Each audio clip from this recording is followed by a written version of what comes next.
Hello there. Let me make my picture a bit bigger. Oh, too big. Yeah, that's probably about right.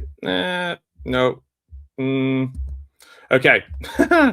So this is a great start. So I've been watching the Louis Theroux documentary. It's only been released today, this morning. I've watched about half an hour of it so far. My main interest is not so much this time in the content. I've been kind of watching it in relation to Louis' style, if it's evolved. I've always been a big fan of Louis Theroux's work. I started off actually being more of a fan of the documentary style of Nick Broomfield, and Nick Broomfield, who did the Nirvana and the Sid and Nancy documentaries. You might remember some similar content, the South Africa one, that's similar to what Louis Theroux has done, and John Ronson's done similar things. But Louis Theroux's kind of perfected and become a mainstream, mainly through being on BBC. If you remember back before that on Channel 4 on TV Nation with Michael Moore. I've always found him interesting. He's kind of tangentially linked to Adam Buxton and Joe Cornish, Adam and Joe, and they all went to school together. So I'm kind of aware of him through those. I've read Louis' book. I listened to his podcast, and I'm interested in his style. So and how it's evolved over time. So he's changed a little bit. His recent interview with The Guardian provoked me to make this video, mainly because in the interview, the interviewer decided to use Louis' strategies on him. And Louis is, for somebody who's written a book about his life, he is quite private, and I think it's more about him releasing information, having control over information on himself. So he was very reticent to share personal stuff, or he battered things back when people tried to do the things that he's been doing in his podcast. So recently, his style has evolved in the podcast sphere anyway, in the terms of he will drop in a little controversial person or theme and just kind of see. It's almost like he's trying to, like, literally with Boris Becker, almost like a game of tennis, just to see how people will react. Obviously, you can't use his main strategy as much in podcasting as you can in documentaries, which he does in this one, Manosphere. I've watched the first half an hour. The sort of giving people enough rope to hang themselves, basically. What he's done many years is he just lets silence do a lot of work, and then the person is just looking to fill that silence. It's a perfect example in the he's with some guy, I think his surname's Waller, in this one, and Louis asks a question and the guy answers it in a quite short way, and then Louis just pause. I think he asks him if he's in a monogamous relationship, and he says something like a one-way monogamous relationship. He's like, what's that? And then he explains it, and then Louis says nothing. And the guy is like, oh, you're angry. Did that sting? Did that hurt? And Louis like, no. Like, what?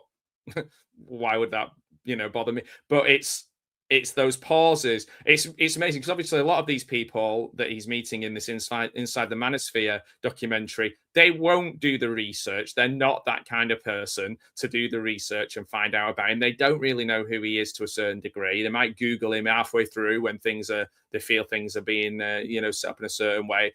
Like, some of them are just, it sounds terrible, but they're not that bright to kind of do their due diligence on things. This is why, I mean, that they've got a niche, certainly, from what I've seen, and their niche is making lots of money off gullible people, or maybe not gullible people, but impressionable people, or frustrated people, or people looking for purpose. And it's definitely interesting to see how that is evolving in this documentary. So, for example, the crypto thing and the signing up to the online courses, universities and stuff, it's all very like, of course they're making money out of the people who are paying the $40-50 a month to it. So that's why, and then they brag about making the money, which then gets more people to pay the $50 a month. And it's the same with the crypto stuff. It's like, you will lose money, but when you lose money, I make money. So this is how I'm making money. So it's like it's a cult of personality to a certain degree, and it's a kind of aspirational thing, and then there's Louis trying to find out the darker undertones of this manosphere, the kind of the misogynistic side of it as well, and kind of thing, kind of things. Now let's not beat around the bush. Louis Theroux's style and content, isn't necessarily. I mean, he's like a print journalist. I always think, in the sense of the story is the key, and the more interesting the story, or the more engaging the story, then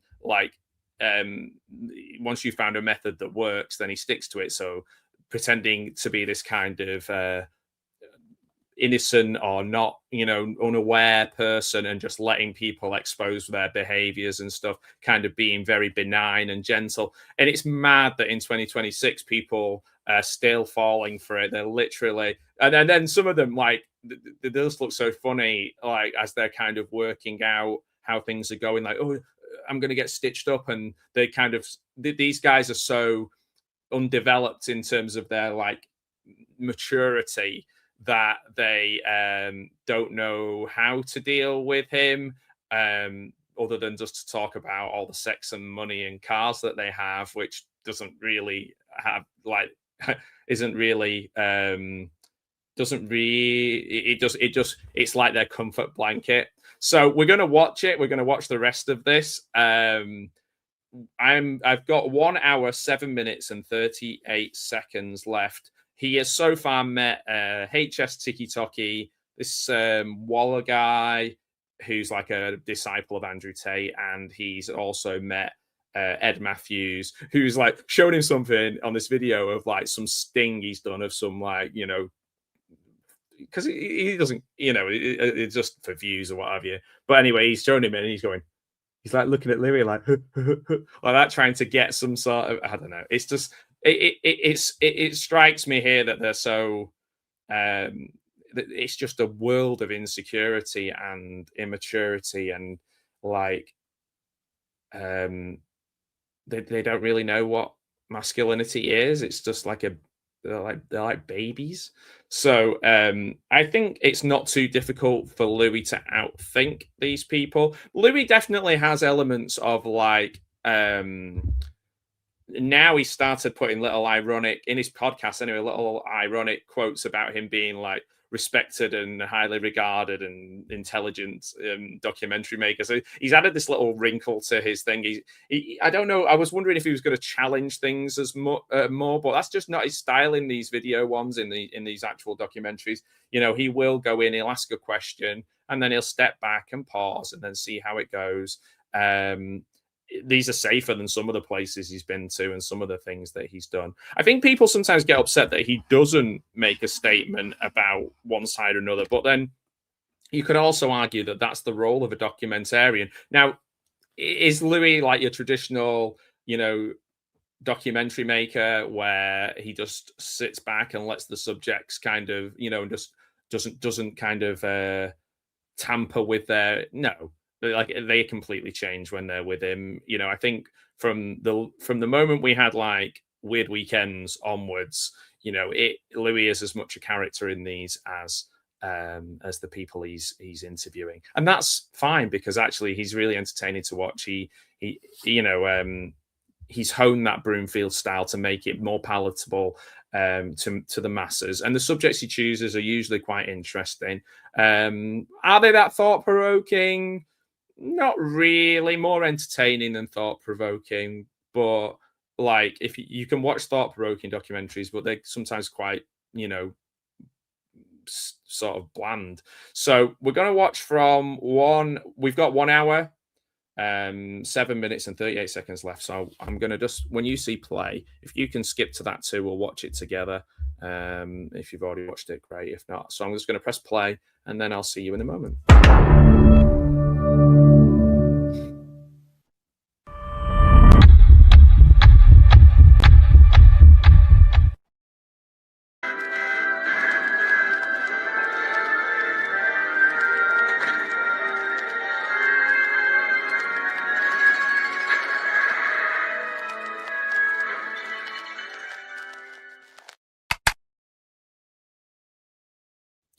Okay, play.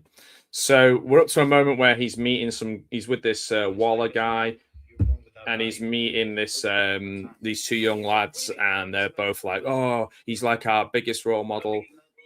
And like I think the word value is learned a lot. And like this is where we're kind of he's talking about the differences between men and women, like he's some sort of amazing shaman, and these two guys are just like, like the value of beauty and blah blah blah blah blah. Otherwise, nobody cares, and that's a fact. I want to see to your face, like, thank you so much. So they're all like thanking and fawning over this Waller dude. And he's just watching. I love the fact that Louis just saying nothing can sometimes really, the more insecure people, they have to fill that space, or they have to look, they're trying to get some sort of read off him. Content put out by Justin and his peers pushes an ideology known as the red pill. So Louis is now breaking down what the red pill philosophy is. I'm not super in, which I guess is related to the Matrix and stuff, and like what reality is and all that. But I'm not like super interested in that side of things. I'm not really watching it for this at the moment. My watch really is because of that interview in The Guardian. I want to kind of see how Louis has evolved, and this is classic Louis. This is exactly what he does. You know, he's breaking down the subject, he's learning the subject, he's paid to go into one of these Telegram groups, he's paid for some of the crypto stuff from HS Tiki Doggy, and he's just trying to now dig into the story a little bit. I think the story is he tried to get Andrew Tate, but Andrew Tate might be, being older, knows what, you're not going to come out of a Louis Theroux documentary looking better if you're doing stuff you shouldn't be doing. So it makes sense why he wouldn't do it, because he's a bit older and probably a bit more aware who Louis is. In a way, this is quite interesting because a lot of the younger guys won't know or won't care to find out who he is. So I don't know who this guy is. We're on to another guy now. He's talking about his one-way monogamous relationship. I think I'm aware enough about this subject in the sense of like I don't feel like anything has popped up where I'm like, what, they're scammers? No way. Oh, crypto. Oh, sign up to a university. Like, nothing so far has surprised me. I think maybe Louis, he hasn't shown the impact on younger people yet. And that's the concerning thing, isn't it? That's the concern, impressionable young people. And, you know, if it's a bit like the kind of incel community, I suppose, where they're so separated from a real woman or other people, full stop, that their understanding and interactions with real people become distorted and twisted and you know, through frustration and confusion and indoctrination, they become like I guess kind of radicalized. So this is, you know, it's not showing that, it's just showing the people doing it. Hey, Larry, listening on the way to work. Good morning to you. I started a bit earlier, actually. Thanks, Horror Cat Dad. Happy birthday. It's the Horror Cat Dad's birthday. So if over on his channel, you can go and wish him a happy birthday. I'm hoping to get on tonight and onto his channel and wish him a happy birthday. I'm an old man now, so it's late. But I'll do my absolute best. So, yeah, it's... no moment, lots of podcast clips. I guess this is context for people who don't know who these Manosphere dudes are. I worry about giving things a name. Like sometimes, like giving a name gives it value. Like it's just like what are they really, just like grifters? I guess just like, because the thing is, one way of working out if somebody really is attached to their ideology is if they stop making money off it, do they change their ideology? And the answer is usually yes. So, like, if these things didn't get an audience, then they would just change completely. Like, people will slag off a certain religion, and then they'll convert to that religion when it's a little bit more, you know, gets more views or more or whatever, more engagement. And that's always a danger these days, isn't it? Changing who you ideologically are to get social media engagement at any level. You know, like it's like me now. I could be doing this video. I might, I know which videos of mine have been successful, so I could just do 10 of those. But like, this is really interesting to kind of catch up with Louis. I've probably been watching him, what, 20, 30 years maybe, or definitely the late 90s with Michael Moore, TV Nation, which I found fascinating when I was a kid. I found it really, really interesting. I remember getting the Michael Moore TV Nation book, and I remember watching Louis on that, and then that evolving into Weird Weekends. And what I did like about Louis, and I still like about Louis, is that like if there isn't necessarily there isn't a judgment, but I guess that's not the job of a documentarian. But I think, I suppose, if something's concerning, he will say.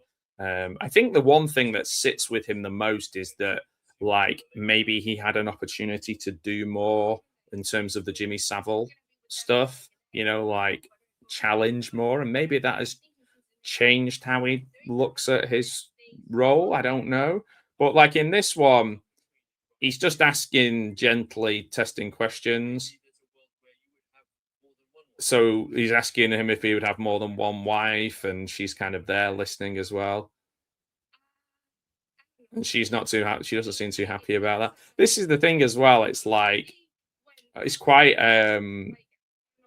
well, I don't know. It's like somebody was saying earlier on, it was like HS TikTok. He was like, oh, this woman was doing certain things to him in a toilet. And like, Louis was like, what, how would that help her? How's that? And he's just like, clout, like, just, it would just, he doesn't know how it'd help her, but like, I'm famous kind of thing. So that's what she gets out of it. And yeah, the sad thing is that is, really concerning. And I guess it comes down to anything. It's like, it's the same as the young lads who follow these guys, the women in a different way. I think they're just kind of vulnerable, and like, these people look at them as like an income stream. So, or like just a quick fix of making them feel better in the moment if it's a woman, and that's really disappointing. Hi Tara, thanks for watching. I appreciate all the people who are popping up in the comments. I'll put the comments on the stage so I don't miss any. Thank you for everyone who's watched so far. Loads of people have come and gone and watched this. A lot of people watching on vertical at the moment, and I know my interview with Thomas Smith from Demon Squad, like 10 times more people watched on the vertical. That was really cool. So yeah, I'm it's weird, isn't it? It's weird, like the we're seeing these things are very much right. Nobody's hiding these things from Louis. There will definitely be things that are darker, that are going on behind closed doors, as we find out. Like, the more power and money people get, the worse they behave generally. So he's off in a, I'm going to say Lamborghini. I'm not a car guy at the moment. And then he's discussing with this Waller guy, I can't remember his first name, about like, can he find love because he's with so many women? So, and like, is that, what is happiness? And quite an interesting, talking about like women who have tattooed his name on them. Now, this is where we get into the kind of culty side of things, like Nexium and all that kind of stuff. I don't know if you listened to the Michael Rosenbaum interview with Alison Mack. Man, that was interesting. So this, Tara, this is on Netflix at the moment. This is Louis Theroux's documentary. It's about an hour and a half long. It's Louis Theroux, Inside the Manosphere. It's a documentary. It's his first one for Netflix. He's done many for the BBC. Weird Weekends, Louis Meets. I like the Louis Meets stuff because they were more about people just outside of the mainstream celebrities, maybe 5 minutes of fame, or their 5 minutes of fame were up, and they were quite interesting. They were usually people from TV from my childhood. Louis did weird weekends where he spent a weekend doing like a strange thing, like something different to him. This is an example as well about Louis' canniness. So he did a whole one about hip hop culture in Atlanta. This was when he'd already edited and contributed to a hip hop magazine for years and years, and he went into it and he was like, oh, like he knew nothing about hip hop, because that was the best approach. So he was like, by pretending he knows nothing and letting these people educate him, they reveal themselves. And that's his main strategy. That silence, pregnant pauses, letting them fill the space, maybe trying to choose the exact question just to kind of fire them up a little bit. So yeah, it's a style he's honed over many years. It's not necessarily a style nobody else uses. And it's not like, like some of my favorite documentaries, like the Malesers did, like Grey Gardens, and the one about the Hells Angels at the festival, the Rolling Stones one. Like, those are more like, we just document, we just see. And again, you have power within the edit, but Louis a character in these two. So this red pill community and this manosphere is what he's into at the moment. And I think he's interesting because of Louis' age. He's a bit older than me. I think he's probably mid-50s. So he's probably about 10 years older than me. I think it's a good amount of distance where they, A, don't think he's a threat. B, it makes sense that he doesn't know about this because he's not like a young man full of piss and vinegar who's looking to kind of like urgently do something with their life. So they're often very, very simplistic ideas, but it's the personality of the person putting them across. So this guy's very like, and it is, and like it's the next level of parasocial relationships, isn't it? It's like, I'll buy a t-shirt if I like a creator, but I'm not spending £50 a month for them to tell me the secret of life. And these guys are always like, treat their women as an object and then go, I love women. I love women. They're great. I love them. And it's like, Louis kind of just testing the waters here with like consent and what they want to do and things like that. I know that there's a YouTuber called Memulus in the UK, George Memulus. Very successful. He's done quite a few videos on people like this, and I think he's a really good kind of British take on a lot of this stuff, because you can't. We have a good way sometimes of not. We can't take ourselves too seriously. So finding the humor in this kind of thing.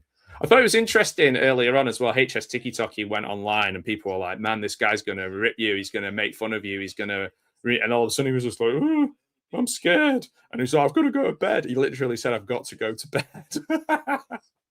So like he was on to Louis straight away. Didn't spend a lot of time with him. So Justin Waller, this guy's called. I don't want to say. And then this kid's literally saying, I didn't have a male father figure. I didn't have a father figure in the house. Didn't have a male figure in my life. And that's really sad that the gap is being filled by chancers and grifters who don't care about you.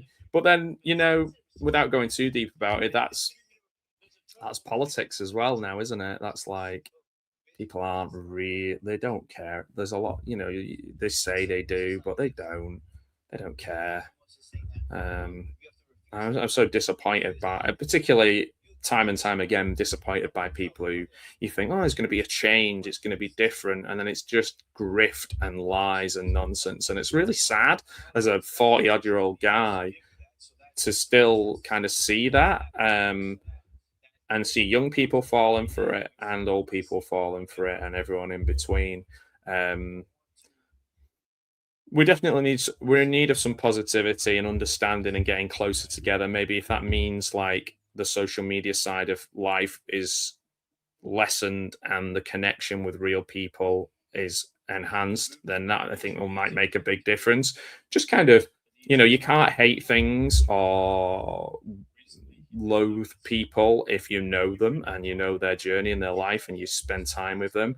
It's like, stop being scared of things that don't affect you, or scared of things that don't that are just like there to make money for someone else or blame, you know, oh, we'll give you the reason why you're not being successful. It's somebody else's fault. And what we have to do is sort of crush them, and then that will somehow bring you, you know, success. And it doesn't. Like, it doesn't. Objectively, it doesn't. I'm reading a really interesting book at the moment. I'd recommend. It's called The Beginning of Infinity, and it's less about that kind of some of the nihilistic things that I've just said about, you know, and more about like, you know, where our explanations come from and things like that. You know, it's that kind of stuff. It's a really you know, really ambitious, interesting, but positive look on kind of how cultures developed. What should I do when the bullies tease and come and don't say just walk away? I need a snappy comeback. I can't fight. I don't know, man. I'm not like, I don't know if if you're joking or like if you really have that concern. I would just say like talk to like a real person, like not someone on YouTube, and like go and speak to a friend and then or somebody with like experience and things like that. Yeah. But I don't know. I don't have the answers, so I would speak to a real person, but I'm definitely not a preacher. I have what I think. Nobody has to listen to it. Feel free to switch off. That's fine. But maybe that's the concern. But I'm more interested in this documentary in Louis' style and how it's evolved over 20, 30 years. It's interesting that this is more of a hot button topic, like you're not allowed to talk about these things, or you feel that you don't want to talk about these things because it opens up a different like audience who are like, oh man, you're this guy, I think he's amazing and blah blah blah. That's fine. Like, you have to find your own way. So do whatever you want in terms of like just try not to hurt other people, but like do whatever you want and work it out for yourself, you know. That's what we all have to do. But all my point of view, I guess, is just kind of spending a bit of time with someone different to you and listening to them and connecting with them is probably a good thing. I'm lucky that I've, you know, had a lot of opportunities to kind of get out and about and speak to people, and you find it a lot harder to blame them for your own failings then. So Louis actually been on one of the podcasts here now, which was interesting. Whether they're sometimes people do that, they try and put him in an uncomfortable position to see how he responds. So I don't know. It's like it's an interesting way. It usually doesn't work. It usually doesn't work. But because he's very comfortable on camera and very comfortable in interviews and stuff. So he's talking to Louis' partner, and she's just like, so Louis talking to this guy's partner, and like she's like, I shouldn't be talking to you while he's on air. I don't know how to properly say this, but I cannot Cannot answer any more questions for you. Oh wow, yeah. Okay. Huh. That's all right. I appreciate you guys. All right, no problem. Thank you. So Louis been cut off now. I don't know if it's his girlfriend, this guy's girlfriend, or somebody who works on the show, or one of his partners. But like, she's just not allowed to talk to Louis now. Myron had seemingly shut down. Myron, this guy is called. I don't know what his surname is. But before I could find out why, it was showtime. So the show's just about to start, and like this Myron guy's just like, you're not talking to Louis. A lot of people on this podcast. A lot of 1, 2, 3. How many people are there? Like 10 people? Wow, it's a lot of people on one podcast. Have we hit peak podcasts? Maybe. Just say OnlyFans, man. Actually, no. I think I might be stopping OnlyFans. I mean, I'm interested in this subject to a certain degree. Louis is now on the podcast with about 10 different people, and he's trying to put him on the spot. Like, am I toxic, Louis? Ladies, if you don't mind, Louis not going to answer. This is the thing. He's going to be very diplomatic on it.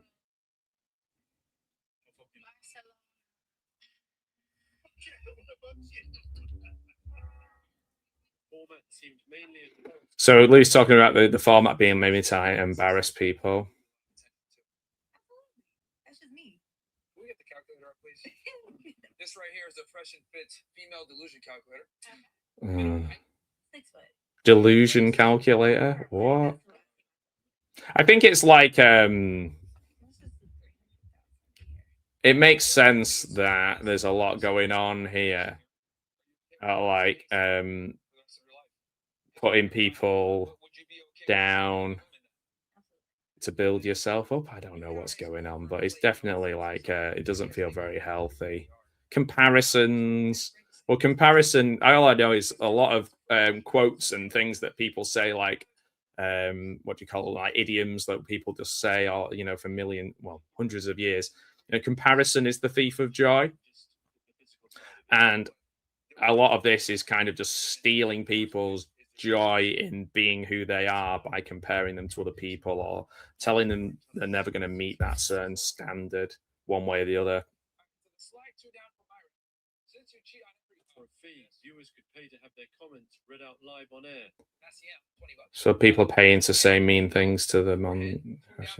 Yeah, man, it's just not fun for me. Like, if I had a YouTube channel where people were just coming on and sticking mean comments to whoever I was interviewing, like, this is a very kind. I like to think this is a very kind space. Like, in the sense of we can disagree, but do it in a respectful way. Like, if somebody doesn't like a movie I like, that's cool. Like, that's okay. It's just weird, man. It's weird. This idea that I just don't enjoy conflict. Some people do. Some people have a lot of like anger that they want to get out in different ways, and if maybe going online and spouting it is your thing, and that's, I guess, if it feels an outlet and it doesn't feel like an echo chamber, and you just keep repeating it. Like I say, I have some experience in these things in terms of like qualifications and work and stuff like that, but we're all just human beings, and my YouTube channel is fun, like just for fun, and I want it to be like include people and make us feel welcome and have somewhere to talk about movies and books and TV shows and stuff. So it's as the kids would say, like, it's not too deep. It's not that deep. I don't want it to be reductive. He's talking about these podcasts being reductive. I would find this I would be sweating if I was on one of these podcasts. I would be just like sweating bullets because of just being attacked and stuff like that. I'd think of a snappy comeback about 3 hours later.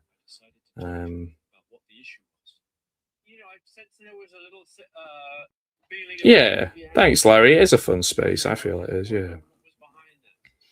And I've got a lot of, I think as well, it's like yourself, Larry, for example, and I can think of maybe like 10, 15 people who are just really funny, like intelligent, and like I learn stuff from, and I find them interesting, and I find them like to a certain, like friends, and that's a really cool, and I feel really thankful for that. So yeah, like that is the positive side of it, and also all from different places, all from different backgrounds, races, religions. It's just fun, like just talking about movie and stuff. Like it's not it's this side of it. I would hate to be sat at a table with 12 people where we're all just trying to tear each other apart. And I'm the same in work, if I'm honest. If I'm successful, it's because of the people around me and the team that we've built. So just got some yeah, it's interesting. He's just saying about how, isn't it a strange thing how like they want to be surrounded by models and women in bikinis and stuff, but they also are like constantly calling them disgusting at the same time. An interview be done with the influencer Bonnie Blue, famous for claiming to have had sex with 1,000 men in one Now day. we're on to like the kind of OF side of things. And he's having a debate with with Bonnie Blue. HS is not Louis. So she's leaving. It lasted about 10 seconds because he was just calling her names and stuff. But I mean, like, oh man, this feels so out of my sphere. Like I'm interested in kind of finding out what Louis' take is in it. But isn't it tiring? Isn't this kind of stuff tiring and like just all part of a really big negative cloud that feels to be hanging over us at the moment, politically, socially? Like, no wonder we escaped to nostalgia. Jeez. Oh my word. I'm gonna go and take my dog a walk after this and clear my head. It's just sad though. I don't think it's like I am angry and I disagree. It's just sad. Like it's just really sad to see these people. Like you might go, well, what are you going to say about? He's got big muscles and a Lamborghini and lots of cars and blah blah blah. Cool. Like yeah, that's cool, but it's not for me, man. It never was. He's just trying to call them out on the bit of the hypocrisy here, contradictions, but I don't know. He's not going to get that. I think Louis making his point. He's not going to get them going, yeah, do you know what, Louis, you're right. That's very rarely happens.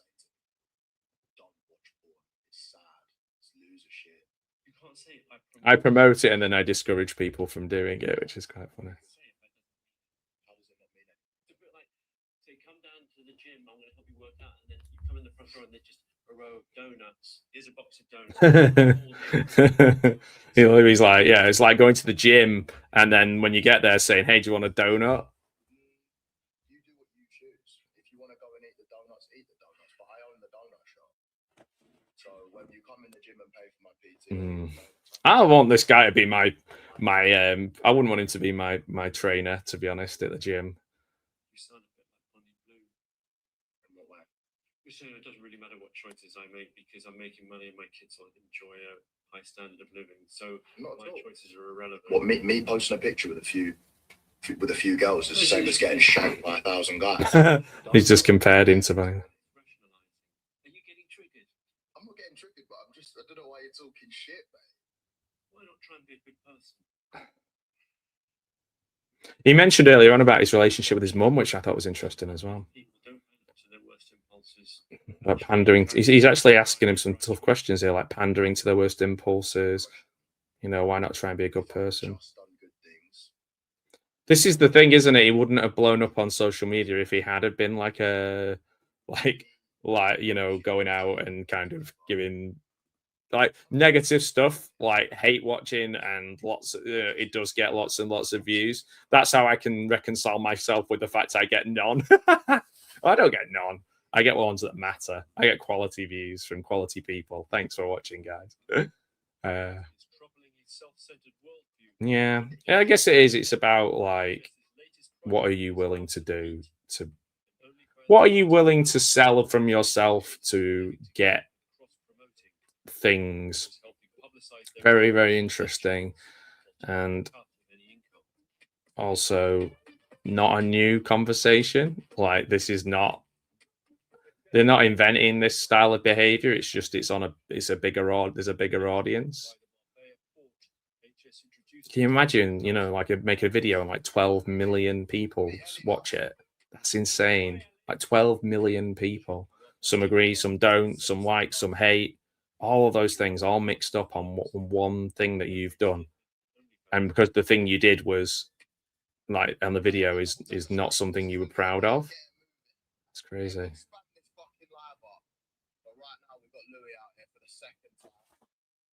He enjoyed the first time so much. He's back out here with the crew. I'm behind the scenes. He is content. What about Ellie? Oh, I'm not forgetting Ellie. Everyone knows about Ellie, mate. Don't worry, Louis. Ellie, were you part of House of P? So he's streaming and he's putting Louis on that. I love it when they try and put Louis outside of his comfort zone and put him into things. It's a strategy that like very insecure people do a lot, like with Louis in the documentaries. They try and put him in to the middle of their world and see how he responds. He's a genuine guy. He's a genuine guy. Would it disappoint you if you found out that HS was very judgmental of OnlyFans and thought it was actually disgusting? Not really. No, I don't care for other people's opinion on what I'm doing. There's nearly every single person on this has got one thing in common. They all say, I don't really care about other people's opinions. No.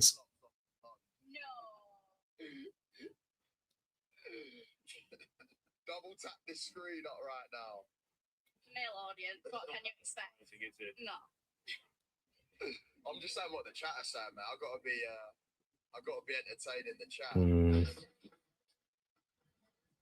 Since I've last seen him, Oof. I mean, it's nice going to the beach and all, for sure. £300 an hour if the audience was big enough, with the pressure always on to keep them engaged. Keeping people engaged, yeah, that's the tricky bit, isn't it, I guess. Even so, what happened next was unexpected. So HS and his team have suddenly pulled off. Boys, this right here is going to be fucking interesting. So he's going to pull up. So apparently, Louis here now. The guy's disappeared, and set up a date online with an older man with the aim of they're gonna like humiliate someone online. Stepped away and watched from a distance. I thought it was going to be like a sting, you know, but so some guy's going to meet with him. I don't know if the guy is just like a gay gentleman. Then, sensing something was up, tried to leave as HS's hangers-on. And then they're just kind of chasing this guy, but Louis blurred it all. They accused him of being a predator. Okay. Knowing if this could be true. Eventually, he got away. Oh, that was so funny. Oh man, I didn't expect this to be so dark and depressing. Like, but then I guess, like, none of they're not things I would watch. And Louis watching them, they're not things he would watch. It looked like an assault. Was that not the plan? Of course not. I've never done that in my life. You can't just do that to a random person. The plan's to like have them there, call the police, get them nicked. So I don't know. I don't know what that was all about, but it's like a mob thing, I guess. You don't get to beat someone up. That's not law and order, is it? How did it do on the stream? Few thousand watching, 4.5K total. So what will happen is that will that sit up? So the watchers and how many people are watching it. Already, yeah. Yeah, I just didn't want that on the internet. Despite what he told me, within seconds, HS's online team had clipped up short snippets, flooding them onto Instagram and TikTok, emblazoned with the logo of an online gambling company. All right, so we. Oh man, getting people into gambling as well. Like, I've got an addictive personalities, and I've got an addictive personality, not just one. And like getting people into online gambling and stuff like that is, man, it's not good. I was still thinking about the ugliness of the so-called predator sting. Self-control is important in these situations. Myself being pulled in and farmed for content. So Louis is kind of finding himself being farmed for content at the moment. We've got about 34 minutes left of the documentary. The chat are trying to get them to say things to Louis to get him to do. They're throwing a Jimmy Savile thing at him. That's saying you're friends, and He's dead, so I can't be friends you with him used to now. have a few freak offs. Anyway, on that note, let's keep it stepping. It's time. So he's trying to drop things in, like embarrass Louis and say stuff, make fun of him. And then straight over to a punch bag machine. No, that's okay. 921, 922. Marbella. Oh, my word. He's calling Louis gay. Ha ha ha. Hey, Theroux, is that how you punch if someone was coming into your house about to attack you and your family? Like, someone clipped that when I was chatting to Louis earlier. He really don't want to be in the live. He don't want to be. Of course, he doesn't want to be in the content, but then I guess this is he's following someone who's a content creator. that he definitely tried to trap him a little bit. But he's in this like I don't think HS Tiki Toki is going to like not film while he's around Louis. So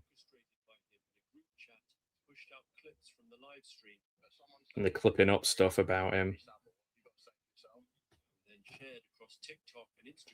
And then several of them are going viral.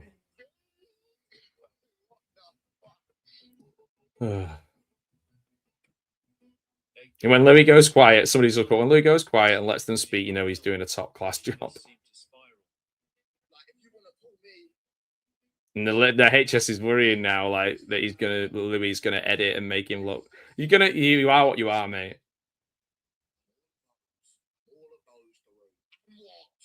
What are you gonna do about it, pussy hole? Nothing. He came across to me like a fighter talking. Yeah, it does. He's like trying to be like a boxer or something here, the way he's talking. We turn now to growing concerns around the proliferation of misogyny online. Teachers are sounding the alarm. Like my concern is like I don't know if you've seen the TV show, the Stephen Graham TV show, Adolescence. Like, it shouldn't take a TV show like that is a fictionalized thing to get people talking. Like, I do think it is like quite sad that was the like, and we go, oh, schools should be doing this, schools should be doing this, families should be doing this. Like, talk to your kids, spend time with your kids. Like, geez. And it's like really comes down to the value of having like a really strong family unit, and that doesn't necessarily have to be like a traditional one, or like, you know, it just people like positive influences in your life. And if you don't have them, what you fill that space with is so potentially catastrophic. A little bit anxious to go see him, I can't lie.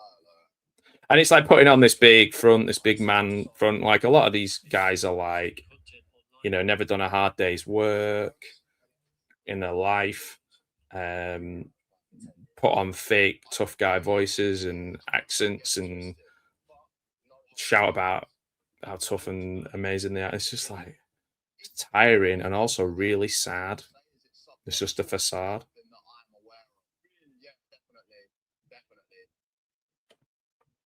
It'd be great if one of them would like open up, but I don't think this is even the right place for it, because if they open up to Louis, it might, well, for one thing, their job completely changes and their success of the type of people there changes their life, but also like they're not in control of how Louis presents that. So I wouldn't necessarily think that, but I think it's an important thing to kind of work out, you know, the idea of, oh man, a generation of like people without like strong father figures. I used to play in this neighborhood. Yeah. I've read online and I've seen you talk about how you had not the best upbringing in some respects, right? Yes, sir. We were very close to being put in a foster home. I mean, there was a lot of. I think what's come out of this for me is documentaries. Louis definitely shown how sad this is, and maybe some of the root causes in a very simple way. And there's nuance to everything and subtlety to everything, and everybody's journey is different. And I am not one to judge at all, and I mean that. Like, I don't know these people. I'm just watching a piece of entertainment. But I think what's coming across here is quite a sad documentary. Like, it feels a bit like some of his earlier ones where he'd go into like a, you know, mega church or something, and there was like just a couple of people there, like the hate churches, you know, the ones where they're like the Woodsboro stuff, and like you could see there was a couple of people there who wanted to get out. He told me several times about his one-way monogamous relationship. It seemed possible it was related. Hi, I'm Louis. You do. I mean, you want to frame the things you're doing as positive in order for you to be able to do them wholeheartedly. So I understand where a lot of these people are coming from. The problem is if it has a negative impact on your family, people around you, other people, then that's really even worse, dragging people into it, isn't it? Would you be happy to take us around a little bit? This is the gym.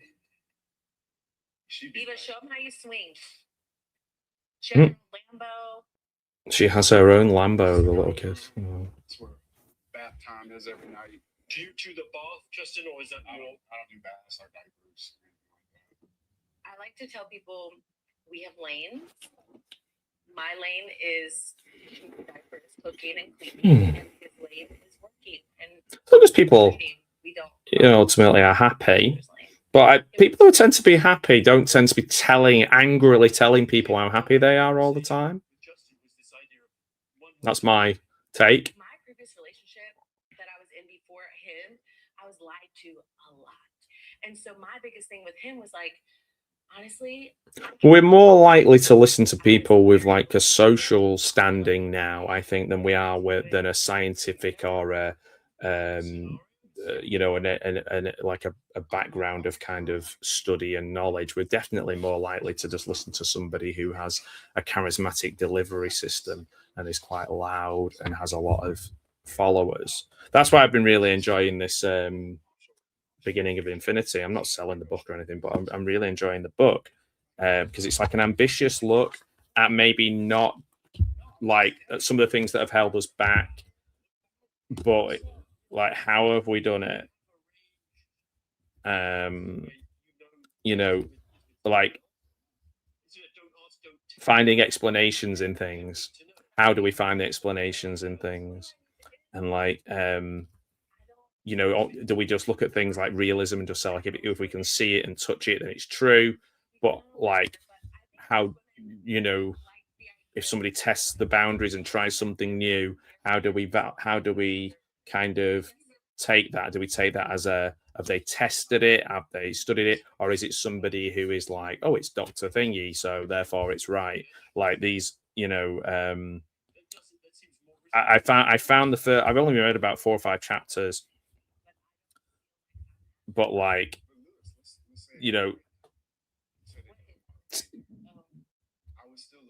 like people would look and make stories, like cavemen and stuff would make stories to explain the things around them. And that's, kind of, does that get in the way of progress? Being able to like kind of attribute something to a story. Are these people doing that? Are they just are they attributing like a story to their behavior to justify the things they're doing, but it's not necessarily making any progress? In fact, it feels a little bit like regression really in some ways. Or is it just repeating what they're doing, what they've had happen to them, but when they were kids their role models were really poor and they had no money, they become a really poor role model who has lots of money, and that's the only difference. I don't miss like having to wake up at 5 o'clock in the morning and put on scrubs and go to a hospital and clock in and like have to work for somebody else. So like even I'm kind of trying to think of a way of explaining this book and how great it is, because it does kind of tie in a little bit, I suppose, with trying not to look at things in a nihilistic and negative way. Believe that like human beings, like male and female. I guess it comes down to like we're making progress if we're solving a problem. Like if it's a good enough explanation, we accept it. So like that's basically the sort of the crux of this book. If it's good enough explanation, like that quest to explain something. So the central role of like people is to kind of find this good explanation, if it's good enough, and what makes a good explanation. Because there's things that we accept now that we laughed at years and years ago. So why is that? Why do we accept it now and we didn't accept it then? Like, what makes a good explanation? So we actually do have it. Like, it's almost the opposite of nihilism. It's not like, oh, it doesn't matter what you do. you're not going to be successful, or it doesn't matter what you do, you have no impact on the world, and the world will just continue to. It's more like it does matter what you do.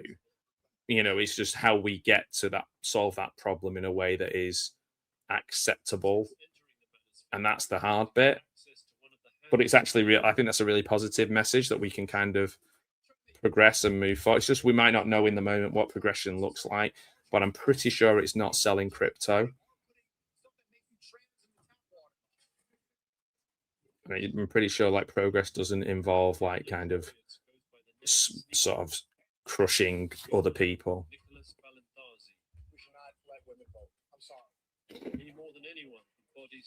So this guy here is I believe he is called, I'm not sure what he's called actually, I missed his name, but his idea,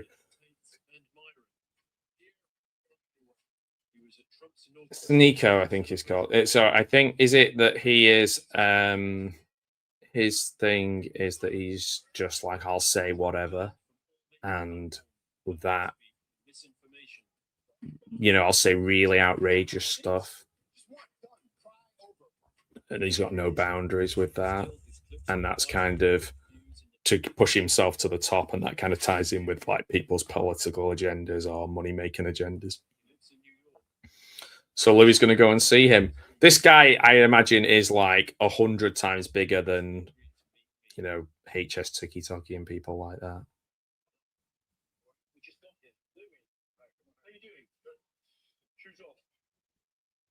This is your place? Yeah, one of them. So I'm working on this video today. I literally just came from a protest. There were protests on Musk and was calling Trump a fascist, and I was right at City Hall. You talk to people down there? Yeah, I do. But so he apparently does things like goes to talk to people with a camera and like ask them questions and things. How would you position yourself politically, culturally at the moment? I'm a huge Trump supporter. I have this stuff everywhere. I just came back from the inauguration. I've been a Trump supporter since 2015. It sounds like, are you even in the manosphere? Not really. I guess so. I am. I mean, I think that I don't really know what. Yeah, I was going to say I don't really know what the manosphere is, but I think it's like maybe the idea is that these influencers of how you treat women and make money and stuff has now crossed over into mainstream politics. I don't know. I don't think Louis sure really here as well. Now seeing that there's laws like, okay, actually no, there's only two genders. And I don't know how you can feel so qualified to talk about something that has like absolutely nothing to do with you. Like, I just can't imagine weighing in on like some of these debates that he's talking about. Like I'm an authority on it. Jeez. Like, I know the things that I have experience in and have studied and I'm qualified to talk in. And I know the things that I'm not. And I hope I would be sensible enough to keep my mouth shut. These people. The thing is, what I'm doing is I'm comparing myself to somebody 20 plus years younger than me in a completely different realm who is having immense success by saying anything. So, of course, I'm not going to understand that. Maybe it's impossible for me to watch this documentary and try and understand it. That's a bit crazy.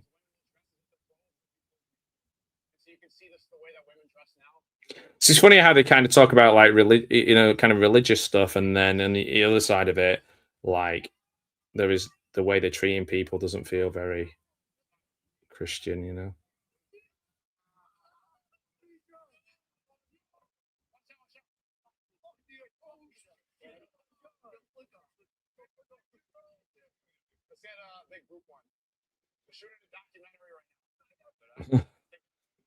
He's got a lot of fans, this guy, and they all seem to be young kids.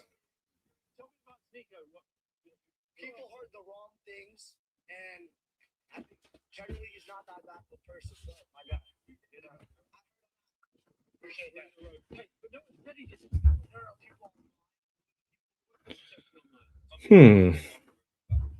It's the same.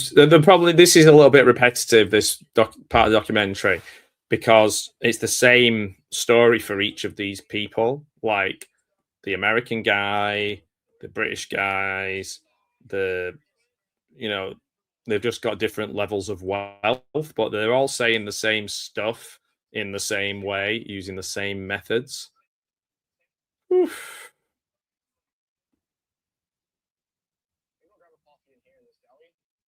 So yeah, it is feeling a little bit repetitive, and they're not necessarily going to reveal a lot about themselves, I don't think. This guy seems to talk a little bit more in a comfortable way. I guess the higher up you are, the more money you're making. He knows that this isn't like going to make any difference to his money and his audience, so say whatever he wants.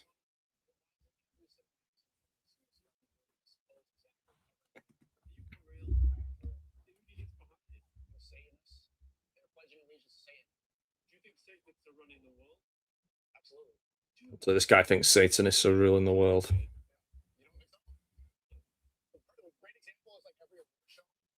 Sam Smith, he used to look like you. And then suddenly he became extremely fat, he became tender. And then now his worships are not just spreading LGBT, he's straight up worshiping the devil. It's not even subtle. All the music is saying something unholy, and then the way he performs it, he puts on the devil horns with 30 devils on stage, and they're simulating having gay sex at the award show. Is this just like art? Well, what is art?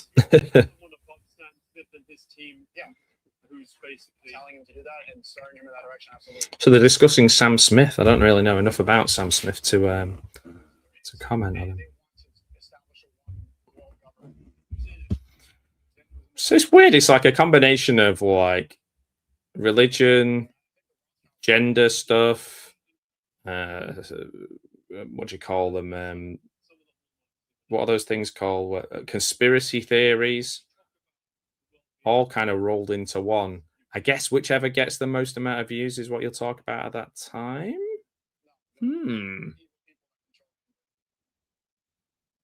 There's kind of Illuminati stuff, I guess.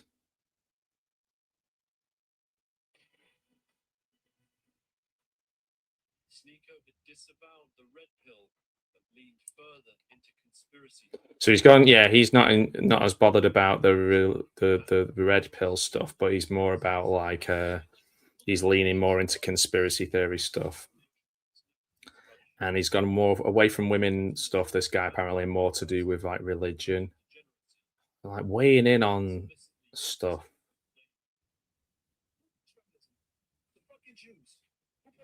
And it's like seeming a lot of like anti certain religions and races and stuff, which, you know, Lou was investigating people like this in South Africa and in America years ago. It's just the thing is these people are doing saying the same stuff, but then I think they are then going, but I love them, like in the other sentence, whereas the like they're not wearing a white clan outfit, or you know, they're just kind of going, you know, this thing is terrible and calling it all the names and then going, but I love them. And you're like, what? Or like, and they'll be like, are you racist? Oh, no. You're like, oh, okay. Because you just deny. It's like, it's fine.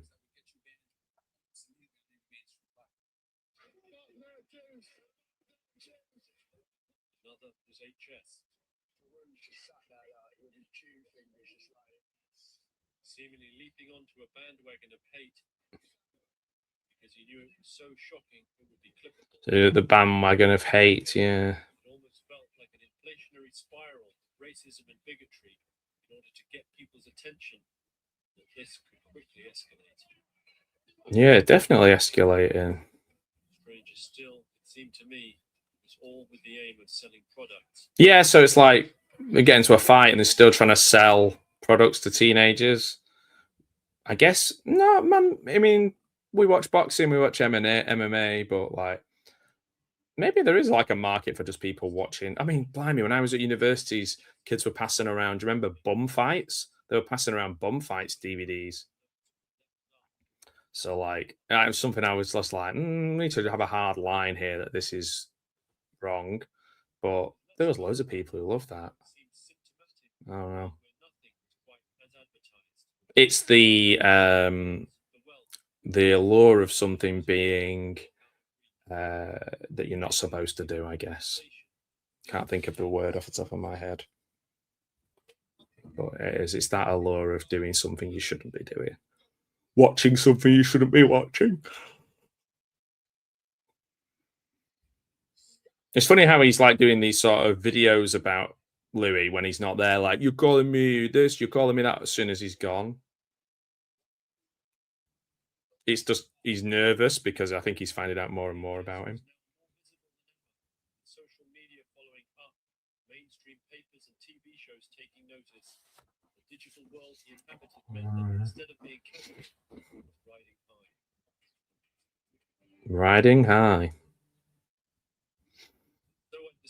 So he goes back to see, I think the central person in this has been HS Tiki-Toki, because he's the most insecure in the people that he's met, who doesn't want Louis to get like one up on him. He wants to have the last say and the last, you know, and kind of the last word on, and you know, he's just kind of keeps bringing Louis back, and he's trying to work him out and like make Louis look stupid and stuff. But yeah. So now we're talking like with HS's mum, and before he was saying how it opposite to the things that he believes his mum would be upset to hear the stuff that he says and does.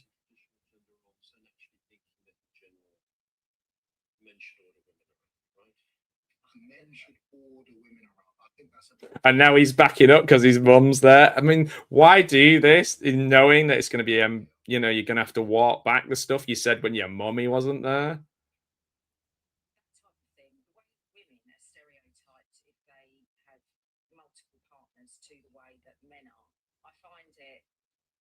His mum seems like she is doing her best, and she seems like a nice lady, and she seems like she's got her head screwed on, and I imagine she did her absolute best with him.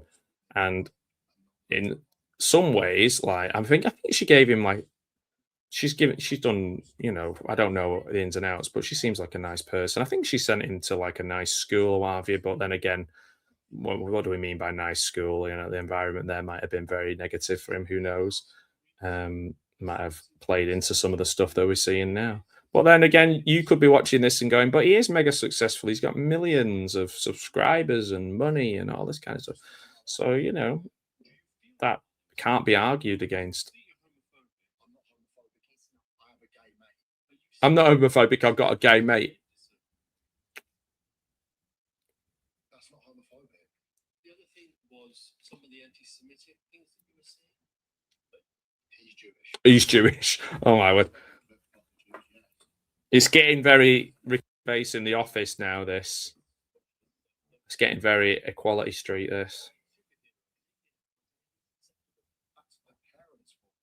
I think the thing about HS Tiki-Toki is that, and some of these other ones, but him certainly, is he seems just like a ridiculous. He takes himself so seriously. He's ripe for ridicule. So he's like a ridiculous person.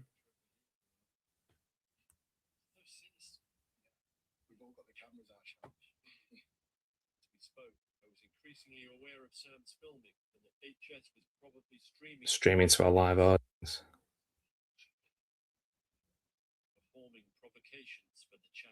Oh, so he's doing it. He's online streaming while Louis is filming him, just to kind of talking to his mum. So I guess he's maybe trying to do spoilers. I don't know.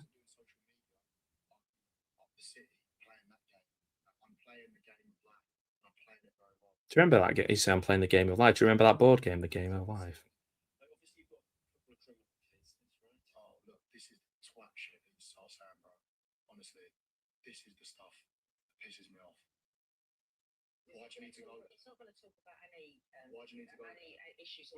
His mum's like, he's not going to talk about any issues with the war.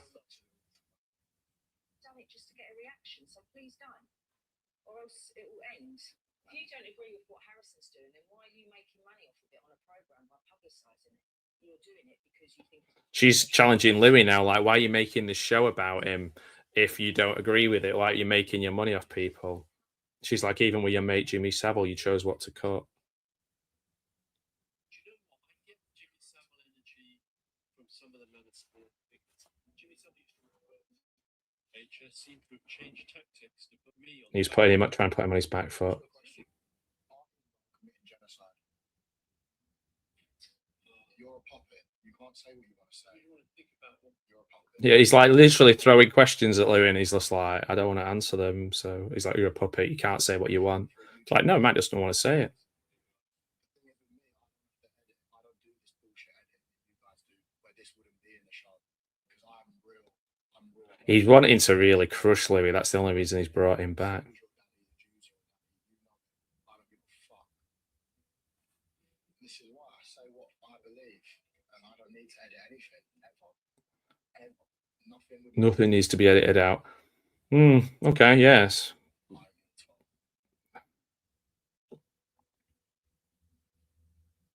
HS's declaration to his camera and his live audience was, I realized, It's his grand finale. He's done. He's just basically slagged off Louis, slagged off what he's doing, and then he's like gone.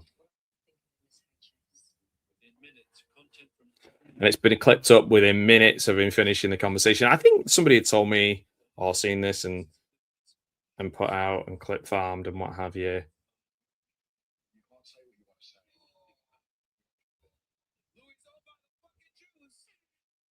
And then the other guys are kind of weighing in on watching it as well. But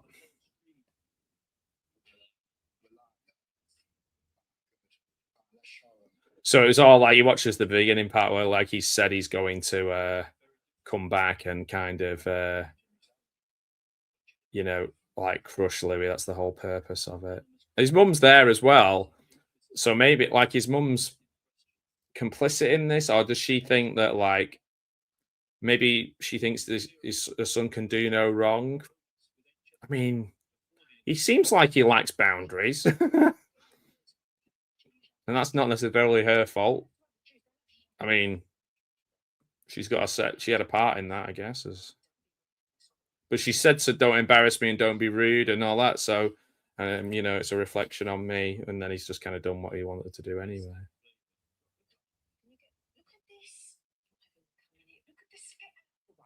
So she's actually trying.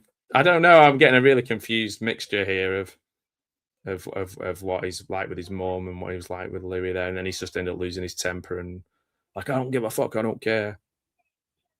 It's showing little videos here of Ed Matthews online with doing like little marshmallow challenges and things like that when he was a kid, and then where he is now.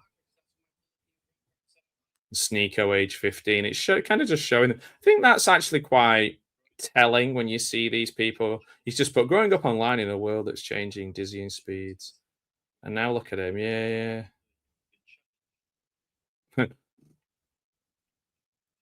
It is interesting. It is interesting that he's kind of shown those context clips of them when they first started, and like, is being chronically online does it lead to your downfall, or are you just going to be who you're going to be anyway? They've created their followers. Yeah, they're selling a dream. You know, like we had snake oil salesmen back in the Wild West.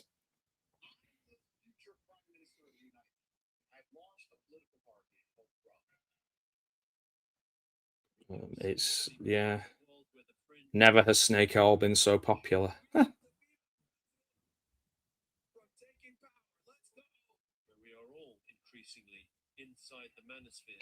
Yeah, I mean, I'm not the target audience, but I'm aware of these people and I've seen bits and pieces of what they do.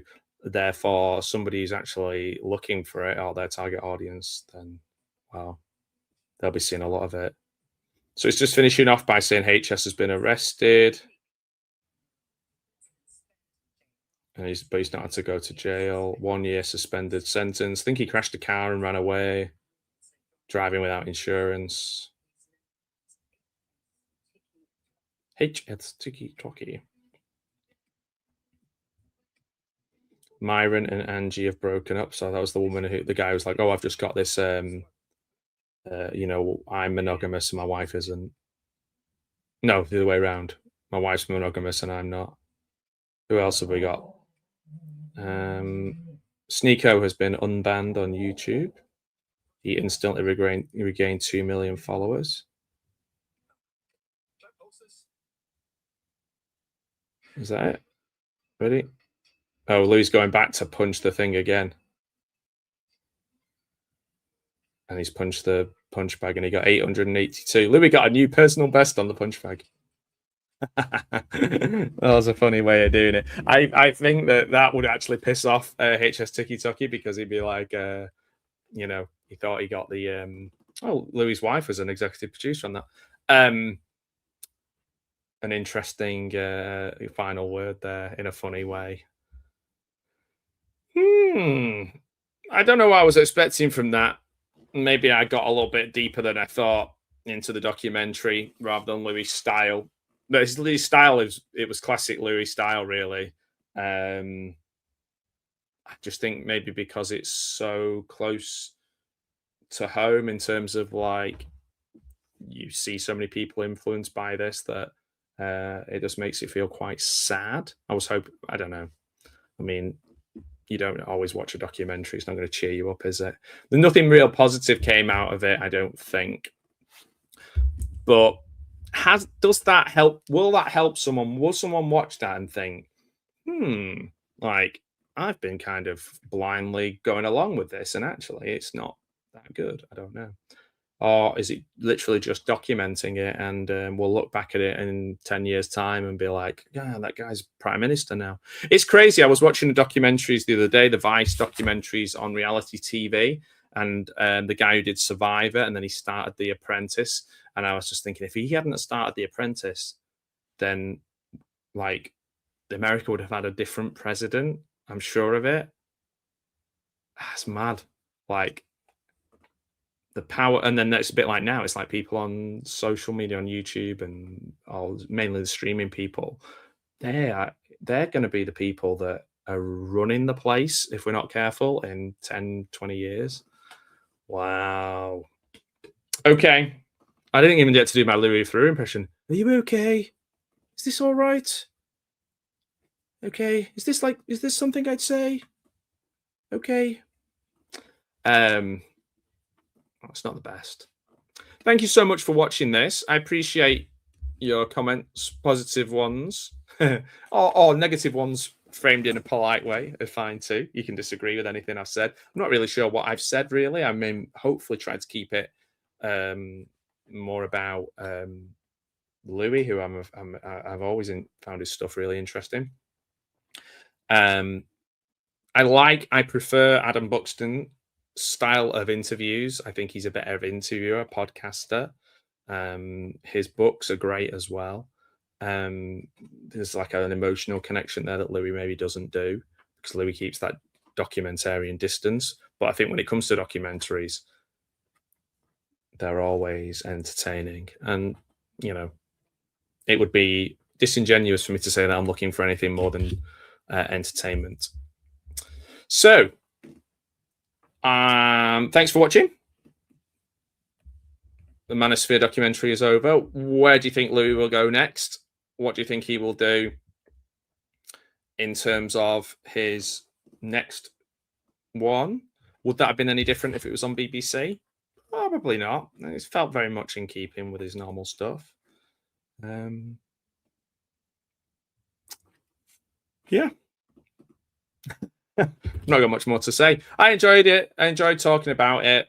I think it just, when you see people behaving badly, or what I would describe as behaving badly, it's sometimes it's a bit of a, you know, for want of a better phrase, a bit of a bummer. A bit makes you a bit downhearted, a bit, you know, that's a shame. But then again, we're drawn to stuff like that, aren't we? We're drawn to people doing things that they shouldn't do, like things that we definitely wouldn't do. And you're like, oh, I can't believe they did that. It's like why we watch Jackass or whatever, or we used to do. So yeah, I don't know how revealing that was. My word, HS TikTok, a really insecure guy though. Wow. Yeah. And I think Louis hasn't changed his style. I think he's always been somebody who, you know, follows a certain pattern, and it was no different. It was very good. It was interesting. And moving on to repeating myself, I think I'll leave it there. And thank you again for watching this stream. I have got a few more streams coming up. On Saturday, I'm watching Hot Fuzz with Larry, the Horror Cat Dad, which will be awesome. So even if I fall asleep tonight and I don't get to go online and wish him a happy birthday, I will get to wish him a happy birthday in 3 days' time. So that's good. And I think beyond that, there's videos coming out Friday the 13th. I've released there'll be a little video there talking about Jason Goes to Hell, one of my favorite bits of my interview with Adam Marcus and the director of that. And yeah, they'll just keep an eye on the channel and ask me if there's anything you want me to talk about or watch. And yeah, have a great rest of your day. It's good to see you. And take care of each other. I'll see you later. Bye-bye.